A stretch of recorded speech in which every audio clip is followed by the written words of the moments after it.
అందరికీ ఎలా ఉన్నారు? బాగున్నారా? నేనైతే బాగానే ఉన్నానండి.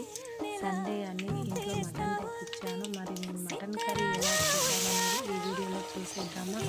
ఫస్ట్ అయితే తగినంత ఆయిల్ పోసేసుకున్నాను. తర్వాత మసాలాలు బిర్యానీ ఆకు, మిరియాలు, సాజీరా, లవంగం అవన్నీ వేసి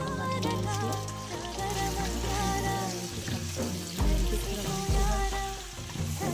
వేగినాక మటన్ వేసుకున్నాను. మటన్ వేసేసి కొంచెంసేపు కలుపుకోవాలి. తర్వాత సాల్ట్ వేసుకోవాలి. సాల్ట్ వేసిన తర్వాత ఒక 5 మినిట్స్ తర్వాత పసుపు వేసుకున్నాను.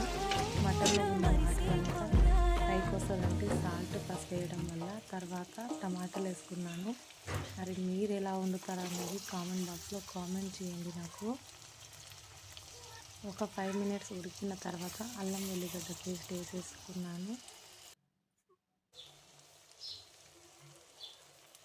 తర్వాత కారం వేసాను. అల్లం వెల్లిగడ్డ పేస్ట్ వేసిన తర్వాత ఓ 2 మినిట్స్ తర్వాత కారం వేసుకోవాలి. తర్వాత మొత్తం కలుపుకోవాలి. నేనైతే చల్లటి వాటర్ పోయానండి. మటన్లో అయినా చికెన్లో అయినా కొంచెం వేడి నీళ్ళే పోస్తాను. అయితే కర్రీ టేస్ట్ బాగా వస్తుంది. తర్వాత ధనియాల పొడి, కొబ్బరి తురుము, నేను చికెన్లో అయినా మటన్లో అయినా కొబ్బరి తురుము తప్పకుండా వాడతానండి. మరి మీరు